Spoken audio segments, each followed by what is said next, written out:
wedding venue, Nathan held Emily in his arms and publicly declared, "Emily and I are the ones truly in love. The person I'm marrying today is Emily." Everyone turned to look at me in shock, but I neither lashed out nor made a scene. Instead, in front of all the guests, I walked toward him with grace and elegance, stopping right before him. I curtsied politely and said, "Nathan, my feelings for you end here. Congratulations on your wedding.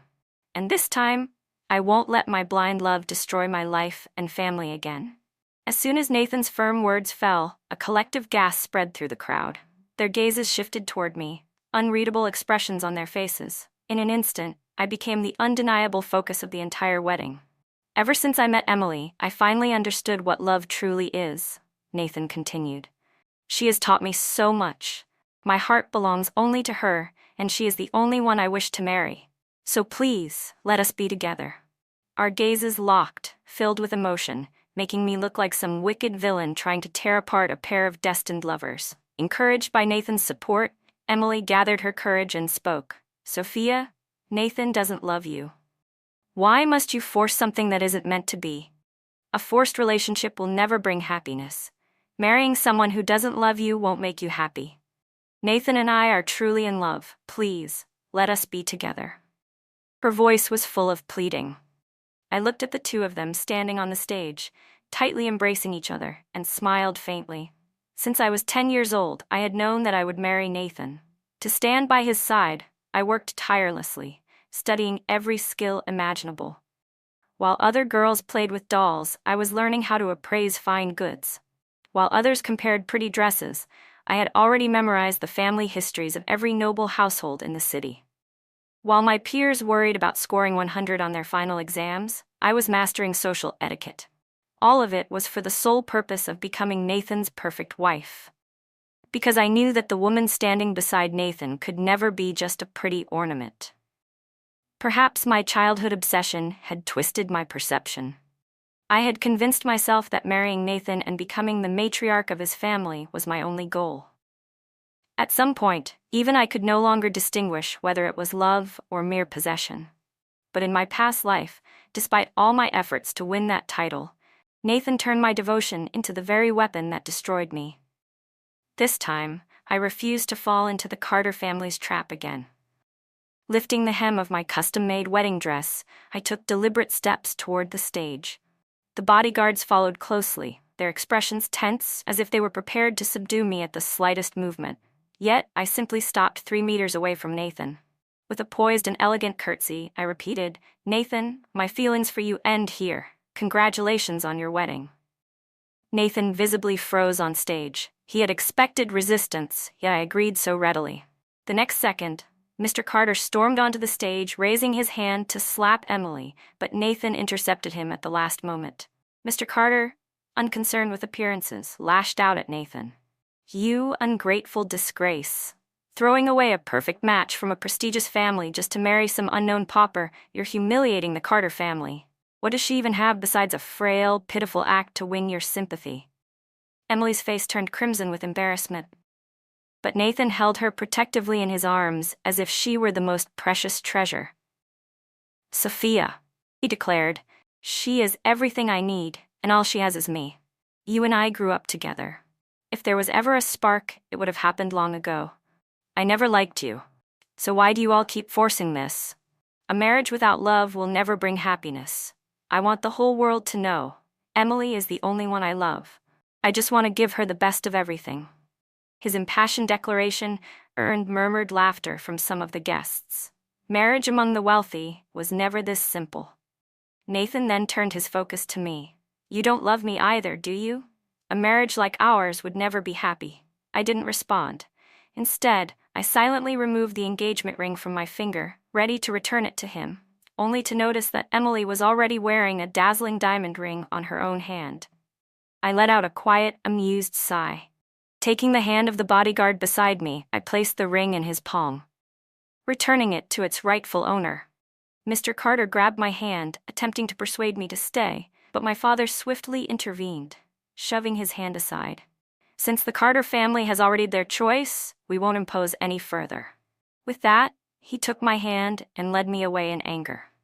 Because of a casual joke from the elders, I had loved Nathan for 18 years. Even when my so-called friends mocked me for chasing after him, I simply laughed it off. No matter what they said, it wouldn't change the fact that I was going to marry into the Carter family. But when I finally won that position, I realized how foolish I had been. I had thrown myself straight into an abyss. Even my own parents had lost faith in that marriage. This time, I wouldn't let myself be trapped again. I had no reason to step into the Carter family's den of wolves.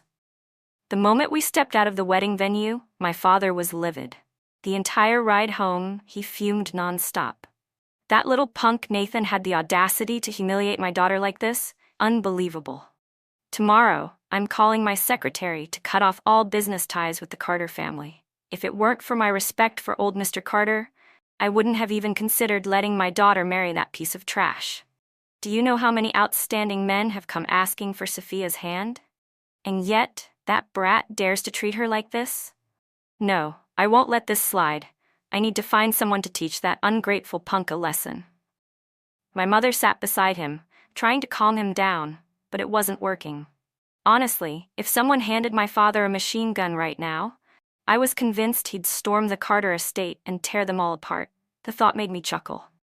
The moment I laughed, my father finally stopped his angry rant, turning to me with a puzzled expression. Sophia, are you in shock? I reached out and tightly grasped both of my parents' hands. They weren't cold anymore. For a moment, I felt a wave of emotion, and my eyes welled up with tears. My father assumed I was heartbroken and immediately told the driver to turn around, prepared to march back and confront Nathan. I quickly stopped him. Dad, even if Nathan hadn't put on this whole show today, I would have broken off the engagement with the Carter family myself. My father opened his mouth to ask why, but hesitated, swallowing his curiosity, afraid of upsetting me further. I turned my gaze to the passing scenery outside the car window, then looked back at my parents with unwavering seriousness. At home, you both cherish me like a princess. But in the Carter family, I would have been nothing more than a pawn to strengthen their legacy, a tool to bear children. My parents stared at me in shock, not fully understanding what I meant. In my past life, Nathan had also brought Emily to ruin my wedding, but I had been so blinded by obsession that I refused to let go. I caused an absolute spectacle, throwing a tantrum in front of all the guests. My wedding dress was torn, wine glasses were shattered, and the beautifully arranged venue was left in ruins. In the end, under pressure from all sides, Nathan grudgingly married me, resenting me every step of the way. But that was the beginning of my nightmare. Nathan never forgave me for taking Emily's place. He treated me with cold indifference, and to get back at me, he deliberately orchestrated a hostile takeover of my family's company. My mother-in-law blamed me for failing to win over my husband's heart, and her complaints became relentless. You've been married into the Carter family for so long, and you still haven't given us a child, she sneered at me. I had no response. I could only smile bitterly. Nathan's disdain for me spread throughout the entire Carter household, turning every day into a battle for survival. In the end, my family's company was completely swallowed up. My parents, devastated and left with nothing, took their own lives. I was left clinging to whatever scraps of dignity I had, forced to rely on the very people who had destroyed me. But what truly shattered me was when Nathan and Emily had a child together. I looked at my parents with unwavering determination. That life had been a living hell, an endless cycle of suffering. The Carter family was nothing but a gilded cage, one that stripped me of my identity and happiness. If I, who had been raised as their future daughter-in-law, had suffered so much, then Emily, who was forcing her way in, would face her own fate. Perhaps with Nathan protecting her, things would be different for her. But none of that had anything to do with me anymore. After hearing everything I said, my parents fell into deep thought, their brows furrowed as they processed my words. After a long silence, my father looked at me seriously. My precious girl, what do you want to do next? I'm going to study abroad, I said without hesitation, then leaned into my mother's embrace with a playful pout. After all, the future of our family's legacy is in my hands. I have to make it stronger than ever. The once gloomy atmosphere instantly shifted as my father burst into laughter. Ha! That's my girl. That's my Sophia. Without hesitation, my father made arrangements. Very soon, my family had everything set for my departure. On the day I left, I didn't tell anyone. Snow fell heavily from the sky, just like that New Year's Eve years ago. I remembered how Nathan had arrogantly grabbed my hand in front of our families, boldly declaring, "This is my wife," causing the elders to burst into laughter. But in the end, it was nothing more than a farce. I casually scrolled through my phone only to see a news headline: "Cinderella and her prince, a love story destined to be." I chuckled lightly, turned off my phone, picked up my boarding pass, and left. 3 years later, I returned home after completing my studies. The company was officially being handed over to me. To celebrate my return, my social circle arranged a grand welcome party. Over the years, I had developed a taste for fine wine, so my best friend Lily chose an upscale bar for the gathering. However, the moment I arrived, I spotted Nathan sitting in a corner. He saw me too. Our eyes met and his brows furrowed slightly. Why was he here? Lily shrugged. You know how small our circle is. The moment news spread that you were back, it didn't take long for it to reach the Carter family. I nodded. It was true. Our social circle was so tightly knit that even the smallest movement became public knowledge within minutes. Especially when my parents were so fond of talking about me. I glanced in Nathan's direction. He looked distant and unapproachable. Emily didn't come with him? I asked. Lily leaned in and whispered in my ear, "Don't even mention her. She's practically the biggest joke in our entire circle now. Anyone associated with her is bound to suffer. Nobody wants to be anywhere near her." I frowned slightly, but Lily didn't elaborate further. Instead, she playfully pushed me toward the crowd. "Tonight, no one gets to be reserved. As the guest of honor, you have a responsibility to enjoy yourself." At her words, the others eagerly joined in, raising their glasses to toast me. I smiled and accepted each one gracefully. For the past 3 years, I had poured every ounce of my energy into my studies, devouring books as if I had 8 brains working at once. Now that I was finally back, I figured I deserved to let loose a little. But just as I was about to take another sip, Nathan suddenly snatched the glass from my hand. "You're not good with alcohol. Don't drink so much." I didn't appreciate his concern. I simply took the glass back. Nathan tried to grab it from me again, but I dodged effortlessly. Smiling, I said, "Mr. Carter, please don't break the rules. I really dislike men who make decisions for me." He was visibly taken aback by my response, clearly not expecting it. Social gatherings like these were second nature to me now. I handled them with ease. I didn't need sympathy, nor did I need a prince to protect me. I turned and continued my conversation with the air of a real estate tycoon, raising my glass to toast him. Meanwhile, Nathan followed half a step behind me, staying close, but I didn't spare him another glance. Suddenly, someone in the crowd gasped, "Look at the fireworks." I turned my head and saw a dazzling display lighting up the night sky. Red, white, gold, colors bursting in a mesmerizing dance. Nathan moved beside me, holding his glass of wine. He leaned in slightly, his voice low in my ear. "Do you like them?" I said nothing. He smiled faintly. "I once promised to give you a grand fireworks display, but you were abroad all these years. I never got the chance." I gazed at the vibrant explosions outside the window. Nathan had said that once, but childhood promises were nothing more than words lost to time. I no longer needed them. Snapping back to reality, I lifted my glass and lightly clinked it against his. Smiling politely, I said, "Thank you for the gift, Mr. Carter." My formal response made him pause. He studied me for a long moment before murmuring, "You've changed." I chuckled softly. "You're mistaken, Mr. Carter. As you said, that was all in the past. People grow, don't they?" With that, I gracefully melted back into the crowd, effortlessly engaging in conversation. This gathering was meant for networking and expanding my market connections. I wasn't about to waste such a golden opportunity. Outside, the fireworks continued for nearly half an hour before finally fading into the night. As the party came to an end, people slowly trickled out of the bar, chatting amongst themselves. But as soon as we stepped into the lobby, I saw someone who had clearly been waiting for a long time, Emily. The moment she spotted us, she quickly approached with a bright, eager smile. "Hello, everyone." The crowd merely acknowledged her with polite nods, nothing more. But Emily didn't seem to mind. Emily turned to Nathan with a gentle smile. I just stopped by your office to bring you dinner. Your secretary said you had a gathering tonight, and since I happened to be passing by, I thought I'd come pick you up." The moment she finished speaking, someone in the crowd chuckled sarcastically. "Looks like Nathan is really lucky. Even his soup has to be personally delivered by Mrs. Carter.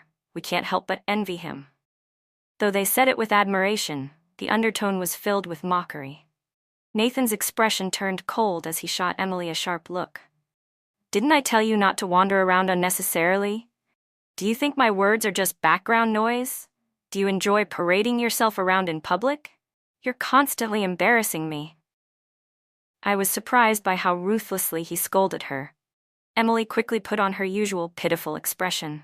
"Your stomach isn't in good condition, and you've been drinking. I was worried about you, so I brought you some freshly made soup. Please drink it while it's still warm." In the past, Nathan would have fallen for this act instantly, but now he only glanced at her indifferently, his patience clearly worn thin. Wasn't this the woman he had fought so hard to marry? It had only been 3 years, and yet. Lily scoffed beside me, her voice dripping with sarcasm. I gave her a questioning look, and she leaned in to whisper, "Nathan and Emily used to be inseparable. He took her everywhere, as if he wanted to announce to the whole world that she was the love of his life. But do you know what they say about people who are beyond saving?" She let out a soft chuckle before continuing. 2 years ago, at a charity gala for animal conservation, she showed up wearing real fur. The organizers were so furious that they kicked her out on the spot. Then, during the Carter family's annual company banquet, her impoverished relatives barged in, demanding Nathan give them jobs. His parents were so enraged that they publicly humiliated Emily, calling her a walking disaster, and kicked both of them out of the family estate. Nathan, who values his reputation more than anything, must have felt like she was slapping him in the face over and over again. No wonder he looks like this now. I listened to Lily's animated storytelling without any particular reaction.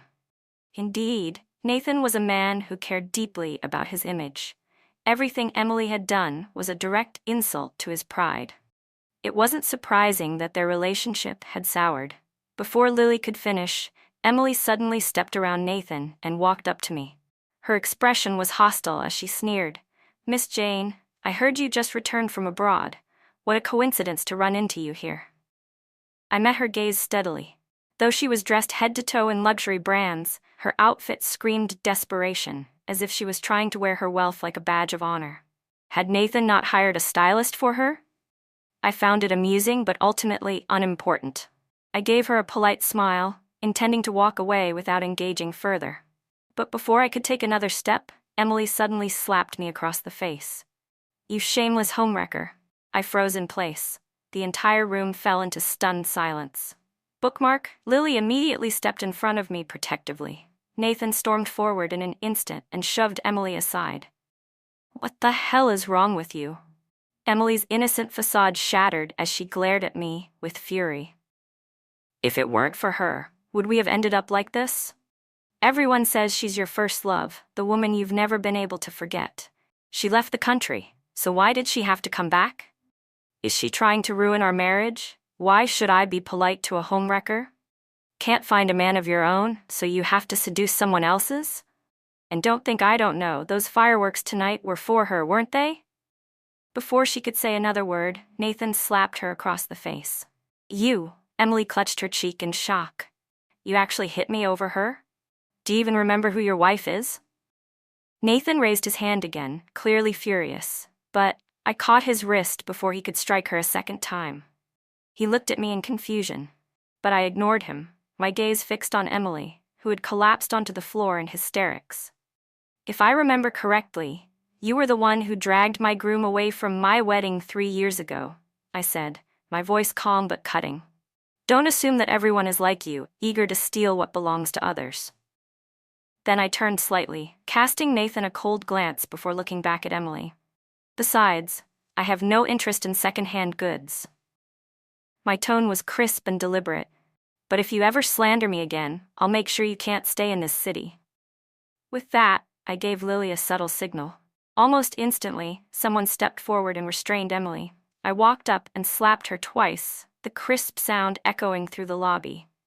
Emily had no chance to retaliate. She could only glare at me with hatred, her face flushed with humiliation. I adjusted my sleeve and turned to Nathan. Control your dog. Next time, it won't just be 2 slaps. The next morning, gossip about the incident exploded across every major social media platform. The scandal had officially made the headlines. The very first day I returned home, I became the center of public attention. But unfortunately, it was all for the wrong reasons. The courageous Mrs. Carter slaps the mistress to defend her marriage. Cinderella's fairy tale crumbles. The Carter heir falls for another woman. Was Cinderella's unhappiness after marriage caused by the mistress? I didn't need to think twice to know exactly who was behind these headlines. My father was so furious that he smashed an antique vase I had bought for his office. "This is outrageous," he roared. Just as I was about to calm him down, my phone rang. It was Nathan. "Sophia, my mother would like to invite you to our home for dinner. She wants to personally apologize to you." I was silent for a few seconds before finally agreeing. The Carter family was still one of the most powerful in this city. I couldn't avoid them forever, especially in business, where our paths would inevitably cross. Soon after, under the pressure my father exerted, the defamatory news about me vanished from the internet as if it had never existed. I knew that apart from my family's influence, the Carter family had also played a role in making it disappear. That evening, as I was heading to the underground parking lot after work, I heard a car honk. Turning around, I was surprised to see Nathan waiting in his car. I was taken aback. In the past, no matter how much I pouted or acted coy, he never once came to pick me up. He would always scoff and say, "You're not disabled. You can drive yourself. Why should I pick you up?" Yet now, after we had gone our separate ways, he was suddenly making an effort. I didn't overthink it. Since he was offering a ride, I might as well take advantage of the convenience. However, the moment I stepped into the Carter home, I realized something was off. The room was packed with people. It was a full-fledged family gathering. As an outsider, it felt completely inappropriate for me to be here. Just as I was about to find an excuse to leave, Nathan's mother warmly took my hand. "Sophia, you're here. You've become even more beautiful." She beamed.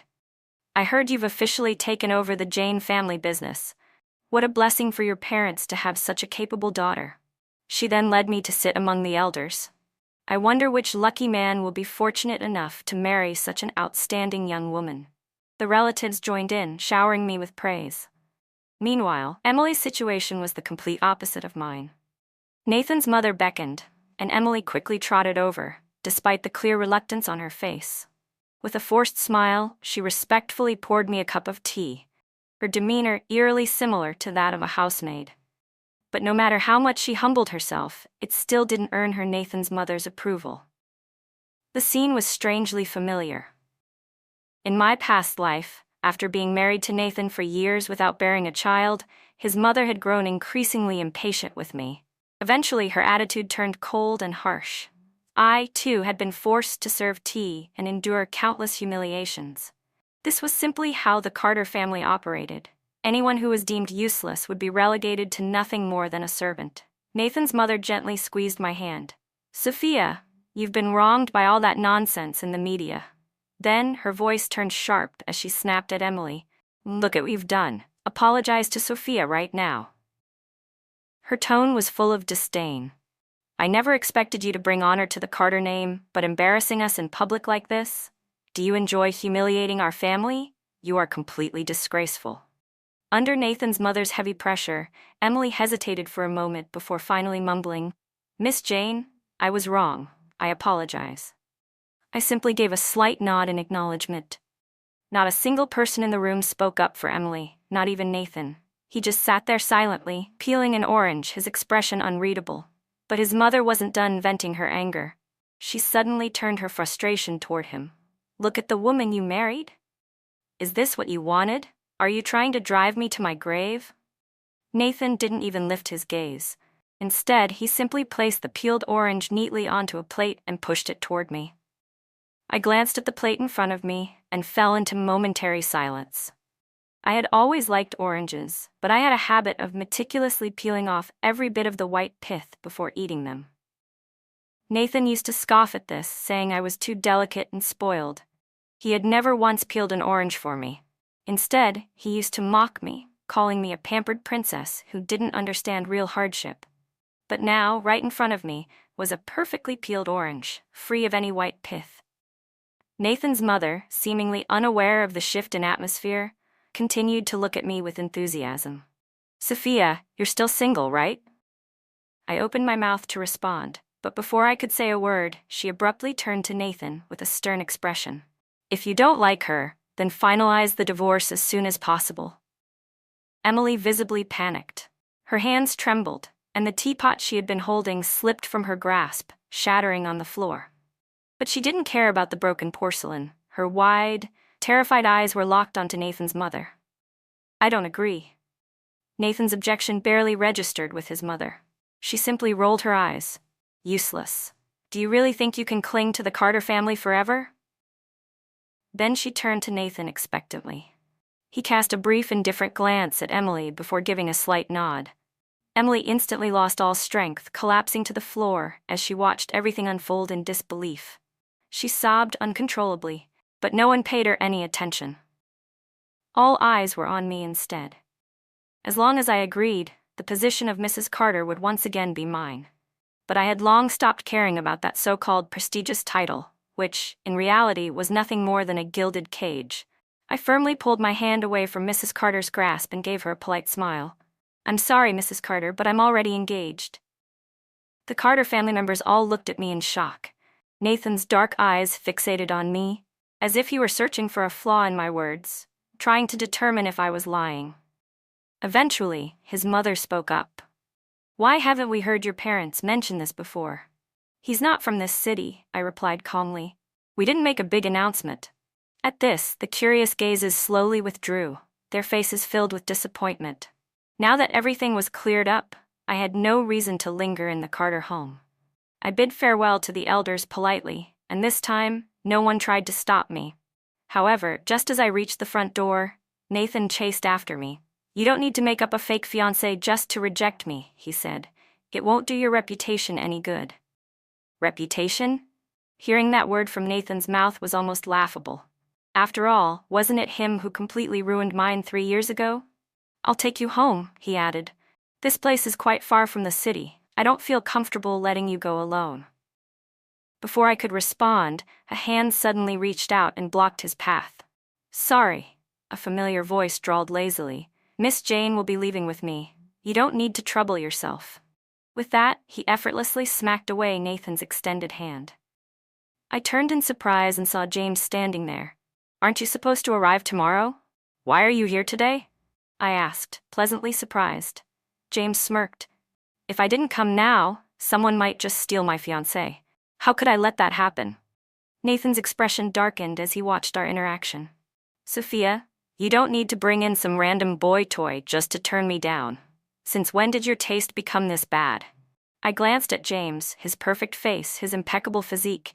If it hadn't been for his looks, I probably wouldn't have let him completely consume me back then. "You call this bad taste?" I raised an eyebrow. "Nathan, you're as blind as ever." Hearing this, James looked like he was about to lose his temper. I quickly grabbed his wrist, feeling slightly nervous. If this young prince got angry, the entire city would feel the impact. Once I calmed him down, I turned to Nathan with an icy gaze.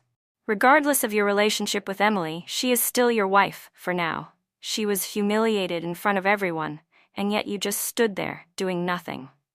I scoffed. "Nathan, I despise men like you." Nathan looked like he wanted to explain, but before he could say a word, James shot him a warning glance. "She's my fiancée," James said coolly. "Know your place." With that, he hummed a light-hearted tune and led me away from the Carter estate. I had thought that James's presence would be enough to push Nathan away. But unexpectedly, not long after, he personally sent over a major business project to the Jane Corporation. With only one condition: I had to be personally involved. My secretary hesitated as she placed the documents in front of me. "Miss Jane, should we take on this project?" Before I could even respond, James, who had made himself comfortable in my office, casually reached out and grabbed the file, flipping through it with mild interest. A few moments later, he shut the folder and flashed me a knowing smile. Sophia, do you want to work with him? My secretary, sensing the tension, nervously glanced between the two of us. But I didn't even lift my head. Instead, I focused on reviewing the day's paperwork. Is there money to be made? I asked plainly. James chuckled. If there's profit, of course, we'll do it. I'm not stupid, I continued. Besides, I still have ambitions to expand the Jane Corporation. The next second, James suddenly moved behind me, wrapping his arms tightly around my waist. He leaned down, his lips grazing my ear as he murmured, "Not only will it make money, it'll make a lot of money. Looks like Nathan has some ulterior motives here." As James spoke, he leaned in, his breath tickling my ear, making it itch slightly. I rolled my eyes in exasperation. "You already know everything that happened between me and Nathan. Why are you acting jealous now?" In an instant, James transformed, throwing his arms around me and dramatically whining. "I'm just afraid that my fiancé will be snatched away by a certain someone." I sighed and resorted to my usual tactic. I pinched his waist hard. Only then did he finally behave. Teaming up with the Carter Corporation was nothing but beneficial. Despite James's resentful gaze, the deal was finalized. The only downside? I paid the price by being utterly exhausted at his hands later that night. Honestly, I was beginning to suspect that James had been a dog in his past life, considering how much he liked to bite. Soon, the project officially commenced. Since we needed to inspect the site in person, Nathan and I had to make the trip together. I spent the entire journey reviewing documents focused on my work, but Nathan kept glancing at me from time to time, clearly in a good mood. "Sophia, do you remember the last time we came to Ningtown?" he suddenly asked. I looked up at him, puzzled. He smiled slightly. "Back in high school, we came here for a camping trip. You twisted your ankle while hiking and stubbornly insisted that I carry you back." His voice carried a hint of nostalgia. By the time we reached the hospital, I was so exhausted I could barely breathe. I turned to look out the window at the familiar scenery. The memory came back to me. Back then, when I sprained my ankle, Nathan had been full of complaints. "How can you be so clumsy? Who even manages to twist their ankle just from hiking?" Later, when the teacher scolded him for being insensitive, he begrudgingly carried me to the nearest hospital. So this was what he was reminiscing about? Seeing that I remained silent, Nathan teased, "Was that when you started liking me?" I met his gaze, my expression devoid of any warmth. "When I liked you, you didn't care. Now that I don't want you anymore, you cling to me like an annoying piece of gum, saying nauseating things." Without another word, I returned my attention to the documents, not sparing him another glance. "Oh? Did that really happen?" I said indifferently. "I don't remember." Nathan's expression froze. For the rest of the day, he didn't speak to me again. Perfect.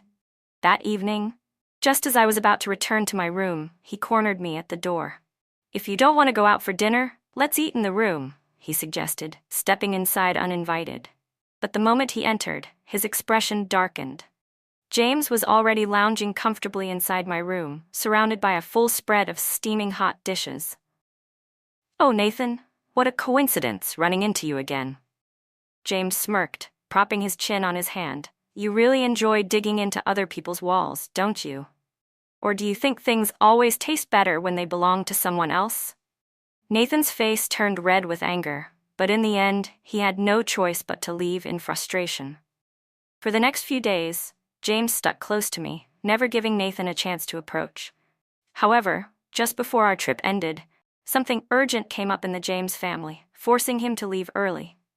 Before departing, he made sure to remind me, "Sweetheart, don't forget to miss me, and don't let anyone steal you away while I'm gone."